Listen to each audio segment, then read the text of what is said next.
A contratação do Matheus Cunha do Bumo tem método, ou não tem nenhuma, cara. Existe um plano para trazer o Manchester United de volta aos tempos de glória, mas vamos lá, não é algo brilhante. Só que a grande inspiração do Ruben Amorim, traduzindo Sir Alex Ferguson, pode ter conciliado com um pensamento muito negativo da atual diretoria dos Red Devils. Tá rolando um vídeo muito legal na gringa e vai conciliar bastante com os meus pensamentos, só que eu complemento aí com umas barbaridades. Vamos entender comigo essa arapuca chamada Manchester United. É um caso de bipolaridade mesmo, vem ver comigo.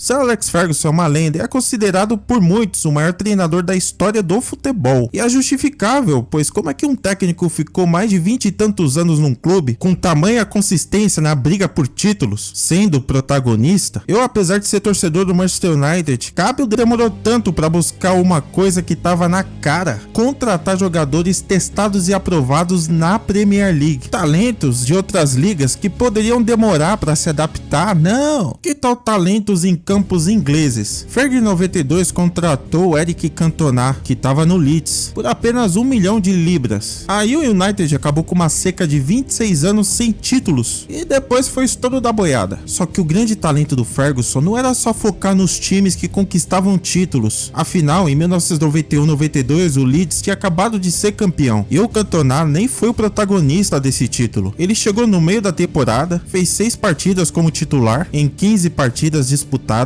e anotou apenas 3 gols. Segura só um pouco essa informação. Ele via talentos até em times que eram rebaixados. A contratação do Roy Keane foi do rebaixado Nottingham Forest. O homem era especialista no futebol caseiro. Quer dizer, ele acreditou num cara que não foi nenhum dos protagonistas do campeão daquela época e num rebaixado, e ainda foi campeão na temporada seguinte, quebrando um tabu de anos. Porque os olhos para ver eficácia e grandes talentos era um talento. Ficou estranha a frase, mas era bem isso, de Ferguson. Bastava o jogador ter o que Ferg queria em relação à parte técnica e tática, e ele não precisava se preocupar com a questão da adaptação em relação à pressão midiática, da cultura e da torcida. Ele pulava essas etapas.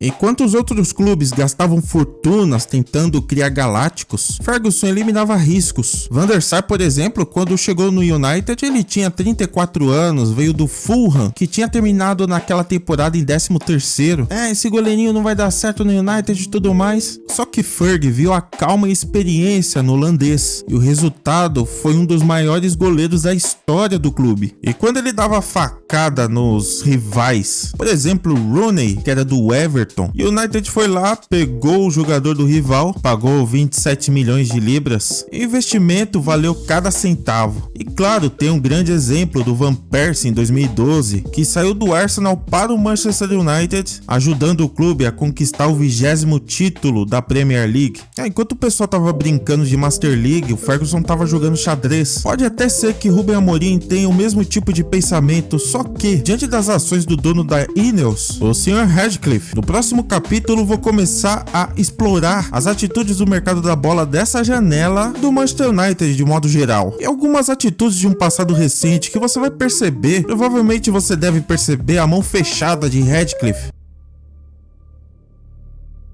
Depois que Alex Ferguson se aposentou, o United perdeu o rumo. O clube começou a procurar nome aqui, nome ali, talentos, só que esqueceu da sabedoria de Ferg. Vários talentos foram adquiridos: Di Maria, Falcão, Schweinsteiger, Anthony, Sancho, uma lista de flops dolorosa. Centenas de milhões foram gastos em jogadores que nunca se adaptaram à Premier League, ao United. Enquanto isso, City e Chelsea estavam conquistando seus títulos, Klopp chegou no Liverpool e começou a encher o saco também. Aí a grande surpresa da temporada, o Leicester City campeão da Premier League, e seus craques começaram a ir para outros clubes, e no United o que restou foi lágrimas e saudade. Bom, caso o Leicester aconteceu antes do Klopp começar a encher o saco no Liverpool, eu não falei em ordem cronológica aqui e tudo mais, mas é da década passada. A grande questão é que jogadores que nem o Mahrez e o Kanté foram aproveitados pelos times grandes da Inglaterra, enquanto isso vários erros administrativos, principalmente pelo fato dos Glazers estarem ali até hoje. Eles já cansaram de mostrar que não entende nada de futebol e só tava utilizando o nome do Manchester United. Você vê aí, por exemplo, o Old Trafford todo abandonado. Agora estão falando de reforma, inclusive um novo estádio, um New Trafford. Nem sei se vai ser esse nome, eu que tô falando aqui. O fato que já tá na mídia em relação ao novo estádio, enfim, já teve aí na mídia também uma chuva dentro lá das arquibancadas do Old Trafford, uma vergonha. E aí, para completar toda essa caquinha, Ratcliffe, que comprou uma porcentagem aí do clube, tá fazendo umas coisas que, meu, olha, é onde eu quero chegar. Bom, realmente nesse ano de 2025 a contratação de Matheus Cunha e Bumo faz relembrar aquele início da era Ferg. Realmente é algo que pode funcionar. Você vê que Matheus Cunha foi muito bem no Wolverhampton, tem estado aí nas últimas convocações da seleção brasileira. Acredito que o Ancelotti pode contar com ele. Bryan Bumo, que tem 25 anos, 242 jogos pelo Brentford e 70 gols. Bom, ambos já estão bem adaptados no futebol inglês, só que agora vem com o acréscimo da pressão que é jogar no Manchester United, porque parece que só o Bruno Fernandes consegue jogar nesse time aí. E a grande sacada de ambas as contratações foi que o Manchester United ganhou de clubes que estão disputando ligas continentais, sendo que os Red Devils esse ano só vão disputar os torneios ingleses, mostrando que a força da marca ainda se sobressai, mesmo com essa fase aí de declínio. Porém, o clube não pode ficar se segurando na camisa pesada. Você já deve ter ficado sabendo do surto paranoico que teve Ratcliffe na temporada passada em demitir funcionários antigos do clube, economizar grana na hora da refeição dos funcionários, e o ápice de não levar os funcionários para a final da Liga Europa entre o Manchester United e o Tottenham. Os funcionários não perderam nada, quer dizer, perderam, né? Porque o Ruben Amorim, que tirou do bolso dele para pagar os funcionários para assistir aquela desgraça, uma atitude louvável do treinador e mais uma vergonha protagonizada pelo Sr. Ratcliffe, faz acreditar que as contratações dessa temporada serão poucas contratações, e isso aí seria nada mais do que uma narrativa para abafar alguns possíveis, eu digo possíveis vexames que os Red Devils vão receber aí nesse mercado da bola. Sabe aquele papo de você já entrar sem pressão em uma janela de transferências e dizer assim: ah, já contratei 2 caras super adaptados no futebol inglês e agora o que vier é lucro. É o coping do torcedor, e para você que não sabe o que é coping, é quando você cria uma narrativa para si mesmo quando você sente uma dificuldade em aceitar uma realidade complicada. Claro, não tô criticando o vídeo lá da gringa, até porque eu também tô nesse barco. É muito difícil aceitar a atual situação do Manchester, só que eu vou terminar esse vídeo com um final feliz.